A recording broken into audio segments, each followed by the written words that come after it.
Imagine o cérebro do seu filho como um computador potente. O córtex pré-frontal é o processador que resolve a matemática, mas a amígdala é como um antivírus muito sensível. Quando a criança se frustra com os números, o antivírus entende que há um vírus de perigo e trava todo o sistema para proteger o computador. Enquanto o antivírus, que é o medo, estiver rondando, o processador, que é a lógica, não consegue abrir nenhum arquivo da matemática. Não adianta reiniciar a força ou gritar com o monitor. Precisamos primeiro acalmar o antivírus. Eu sou Rose Siqueira, especialista em neuropsicopedagogia e neurociência. E nesse vídeo nós estamos tratando da descalculia. Fica comigo até o final, porque nós temos muita coisa boa para aprender. Vejamos agora sobre o sequestro emocional na descalculia. Por que o cérebro trava? Para uma criança com descalculia, olhar para uma folha cheia de números pode ser interpretado pelo cérebro como uma ameaça real, comparável a encontrar um animal perigoso. É aqui que acontece o sequestro emocional, que é um termo muito usado por Daniel Goleman. Esse vídeo vai contribuir não apenas com os pais, mas também com terapeutas e educadores. Se fizer sentido para você, compartilhe com outras pessoas para que elas também recebam esse conhecimento. Você já ouviu falar sobre a sentinela do medo? É a amígdala cerebral. Imagine a amígdala como um sistema de alarme do cérebro. Quando a criança com descalculia tenta resolver um problema matemático e não consegue, ela sente frustração, vergonha ou medo de falhar. O que acontece? A amígdala detecta esse estresse e dispara um alerta de luta ou fuga. Ela sequestra a energia do cérebro para garantir a sobrevivência. Por que acontece o apagão do raciocínio? O córtex pré-frontal é a sala de comando do cérebro. É lá que processamos a lógica, o cálculo, a memória de trabalho, o planejamento. Quando a amígdala assume o controle, que é o sequestro, ela bloqueia o acesso ao córtex pré-frontal. É como se a energia da casa caísse. Você sabe onde está a lanterna, mas não consegue enxergar nada. A criança, então, perde a capacidade de raciocinar. Não é que ela não quer fazer a conta, ela não consegue, porque a parte do cérebro que faz contas está temporariamente desconectada. Antes de passarmos para o próximo vídeo, eu quero te pedir que você deixe o seu like. Isso ajuda o nosso canal a crescer. E se você ainda não é inscrito no meu canal, está na hora então. Pode se inscrever para receber mais vídeos como esse. O apagão aconteceu. Deu branco. O que fazer nesse momento? Não adianta insistir. Se o sequestro emocional aconteceu, o aprendizado parou. Então, é preciso acalmar a amígdala. Isso mesmo, primeiro é necessário acalmar a amígdala com respiração, com uma pausa ou com um abraço, para que o córtex pré-frontal ligue novamente. Quanto menos medo a criança tiver de errar, menos vezes a amígdala vai disparar o alarme. Ela precisa sentir que está em um ambiente seguro. A intervenção terapêutica no momento do sequestro emocional exige que o profissional mude o foco do cognitivo, que é o conteúdo matemático, para o fisiológico, que é a regulação do sistema nervoso. Se o córtex pré-frontal está desligado, tentar explicar o número ou cálculo só aumentará o estresse. O objetivo da intervenção é baixar a guarda da amígdala. Então, aqui está um protocolo de intervenção clínica dividido em 3 etapas. No protocolo de intervenção, o primeiro passo é tirar o foco do erro e validar o que a criança está sentindo fisiologicamente. Então, pare o exercício imediatamente e não diga tente de novo, mas você pode falar: eu percebi que o seu corpo ficou tenso, agora a sua mão esfriou. É o seu cérebro tentando te proteger, porque ele achou que esses números são perigosos. Vamos dar um tempo para ele entender que você está seguro?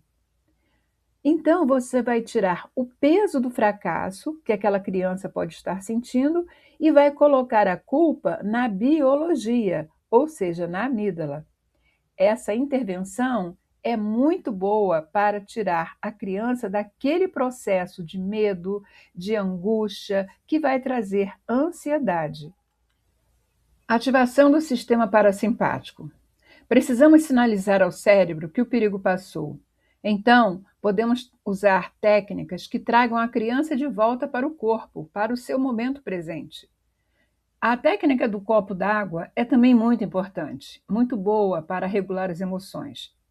O ato de engolir água interrompe a resposta de luta ou fuga. O cérebro entende que, se você pode beber água, não está sendo perseguido por um predador. Lembre-se, o cérebro nunca é o nosso inimigo. Ele luta a nosso favor. A respiração também pode ser um excelente exercício, porque vai oxigenar o córtex pré-frontal. Outras coisas também podem acontecer para regular o emocional. Por exemplo, pedir para a criança tocar o joelho direito com a mão esquerda e vice-versa. Isso força a comunicação entre os hemisférios cerebrais, esquerdo e direito, ajudando a retomar o controle executivo da situação. Outra técnica muito importante, chamamos de o retorno. Uma vez que o tônus muscular relaxou e a respiração normalizou, você não volta direto para o problema que causou aquele trauma. Vai desviar o foco. Faça uma pergunta sobre algo que a criança gosta e que domina. Por exemplo, antes de voltarmos, me conta mais sobre aquele jogo que você me disse. Então, ao retornar para a matemática, use materiais concretos, peças, desenhos, massinha. O abstrato, que é o número que estava lá naquele papel, é o gatilho. O concreto é amigável, amigável ao cérebro. Então vejamos agora pequenos passos. Divida o problema em partes tão pequenas que o erro seja quase que impossível de acontecer. O sucesso gera dopamina, que é o antídoto do cortisol, que são o hormônio do estresse. Se você está gostando desse vídeo, deixa o seu comentário, deixa o seu like. Como eu falei antes, isso ajuda o nosso canal a crescer. O terapeuta precisa identificar o limite antes do travamento total. Se a criança começou a suar as mãos, balançar muito as pernas ou evitar olhar para o papel, o sequestro está começando. Então, nesse momento, a intervenção é importante. Intervir antes do apagão é muito mais eficaz do que tentar remediar o sequestro completo. O olhar terapêutico é fundamental. Validar o sentimento de cada criança é muito importante. A criança muitas vezes sente que o número é um inimigo ou que ela é burra. Então, frases de apoio são importantes, como, por exemplo, eu vejo que isso está sendo difícil para você agora. E está tudo bem. Você pode se sentir assim, isso é normal. O que a gente precisa evitar é falar o seguinte: é fácil, presta atenção. Ou você já fez isso antes. Você fez isso ontem, você não lembra? Para quem sofre com descalculia, o conceito de números não é estável. Então, pode parecer novo a cada dia. Identificar os sinais físicos de estresse, da respiração curta, da inquietação, do tom de voz alterado, também é muito importante. A gente pode implementar a regra de 5 minutos. Se o bloqueio aparecer de novo, faça uma atividade motora, uma atividade rápida, como pular, beber água, ouvir uma música, para resetar o cortisol e voltar depois. São técnicas importantes para ajudar crianças e até adultos, com descalculia.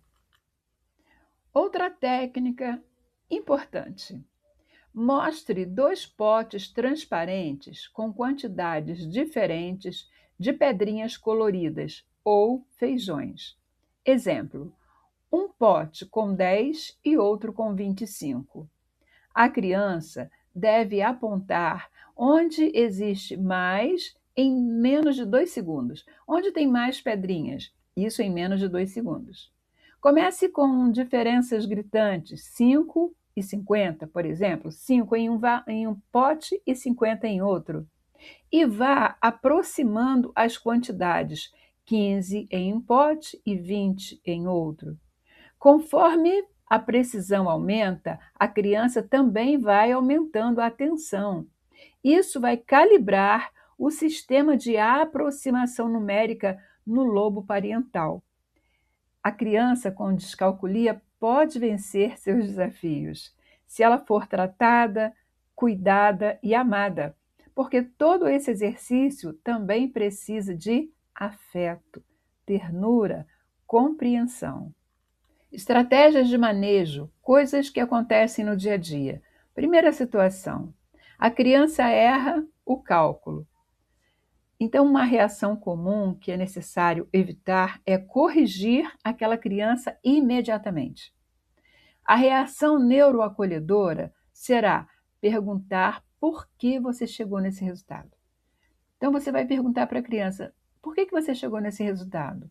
Me mostra o caminho, eu quero saber. A situação seguinte é: a criança usa os dedinhos para contar. Muitas pessoas acham isso um absurdo. Então, a gente precisa evitar essa situação, pedir para parar de usar os dedos. Muitas professoras, muitos educadores fazem isso. Não pode usar os dedos. Quando uma reação neuroacolhedora vai valorizar o recurso. Então, o terapeuta, o professor, o pai ou a mãe pode dizer para aquela criança: que bom que você tem suas mãos para te ajudar a pensar. Que bom que você pode usar os seus dedinhos. Isso é uma reação acolhedora que está em conformidade com a prática neurológica.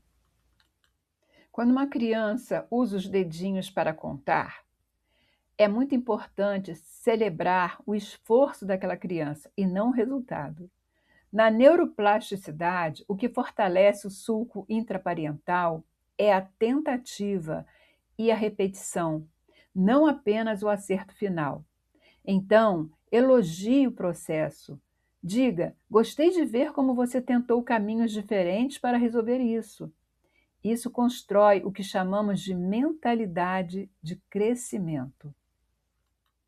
É fundamental unir o conhecimento da neurociência com a sensibilidade da psicanálise. A criança com descalculia não sofre apenas por não saber matemática, mas pelo sentimento de incapacidade que isso provoca nela. A neurociência, a neuropsicopedagogia, a psicanálise, a psicologia são ferramentas maravilhosas para ajudar uma criança a vencer os seus desafios emocionais, os seus desafios pedagógicos.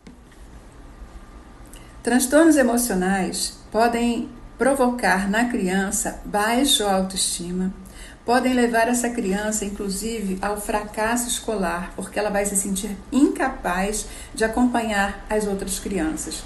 Transtornos emocionais, desequilíbrio emocional, isso pode interferir muito, porém essa criança precisa ser tratada, cuidada, com amor, com afeto e também com especialistas dentro da área que ela está apresentando.